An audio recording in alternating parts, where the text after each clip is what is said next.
Hello, and welcome back to Let's Talk about Society and Politics. Now, when it concerns the European Union, you might know that some people want to leave it. Now, there are arguments for people who are very right wing. The European Union stops you from doing certain things without, you'll get a bit of a punishment. You won't get access to certain aid, all sorts of things like that. Now, the thing is, though, is that there are also actions for people and people's sort of reasons for leaving the EU from the more left-leaning things, and that is because the EU actually bans nationalization. Now, it doesn't ban the government owning industries, but what it does ban is effectively it bans the nationalization of corporations. Now, this is supposedly to avoid monopolies. Of course, you could technically argue all the government would need to do is then just make sure that there's someone who is a monopoly.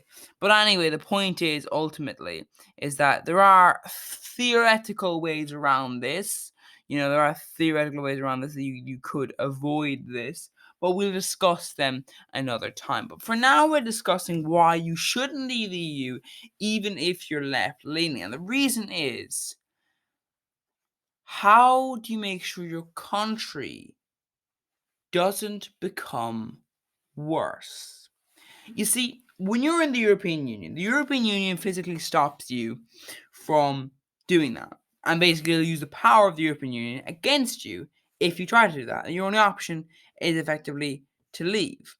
Of course, the problem is, no, number one, the European Union doesn't really like countries that leave, so it'll punish you for that. And number two, how do you make sure that your country does what you want?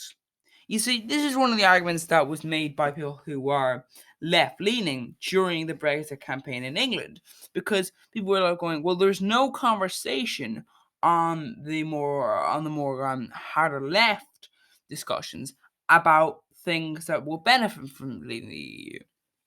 And the problem with that, of course, is that if there's no discussions there, then leaving will give you nothing, because ultimately you won't be able to confirm that you'll get what you want unless you already have a party in power that is left leaning and you know that party will win the next election. Because, for example, in England, it began in 2016, the Conservatives were in power. The Conservatives are still in power when the UK left the EU.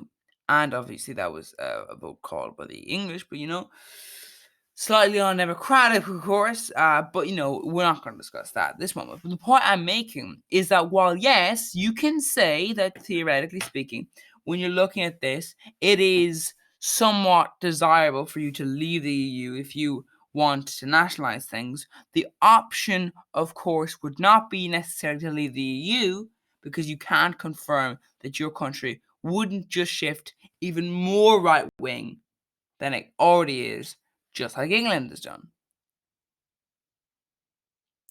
Now, this means that ultimately, when you are a country and you're saying, okay, we want to leave the EU or we want to not join the EU, the argument should not be made for, oh, these are the things that the EU is blocking us from doing. We'll leave and we'll get them done. But rather, these are the things the EU is blocking us from doing, and our politicians want to do these things. Because if the politicians don't want to do those things, then you will not be able to be in this scenario and actually, practically speaking, do these things. And that's, of course, an issue. Now, maybe you will, Maybe you'll be lucky enough to get a leftist party in power. But the point is, you always have to be careful. There's certain checks and balances in the EU that block you from doing all sorts of things, and those things are very, very bad things. Now, obviously, do they really, really stop? You could argue sometimes, could you possibly just, sail to the boat, just, take the sanctions? Sure, some countries have done that. Some countries have done various things that haven't the EU disagree with, and the US lashed back, and those countries just were like, yeah, we're going to take it.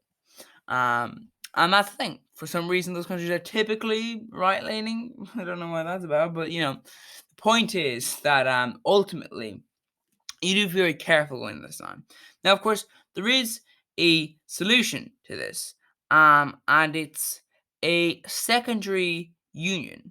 And this is not a secondary union within the European Union or secondary union above the European Union. This is a secondary union outside the European Union completely. So what you do is you form this union, but you're not actually in it. You're just also in it, right? You're in this and you're in the European Union. And then you just make clear the European Union, we're gonna make you the priority. And then you just collect all the countries you want to collect into this union. And this is a risky thing. This may not work, or this may be disastrous. And then you all just join up.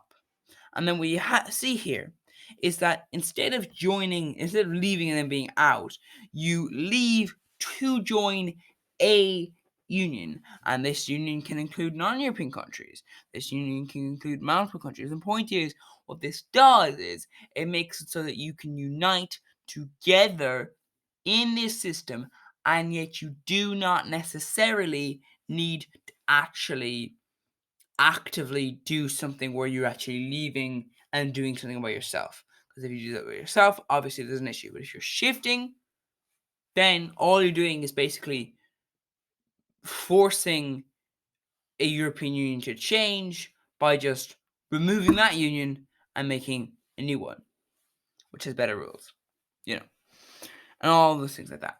Anyway, that's just a little solution there. And this is just a little thing to say. I would simply say be careful if you're going to leave the European Union and you're left wing, because it's just not always a good idea.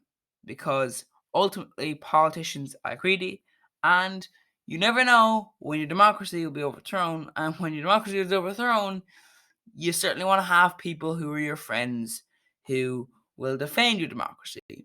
If not, I might just go, yeah, shame about that politician who definitely was democratically elected. Definitely did not seize power. Anyway, goodbye.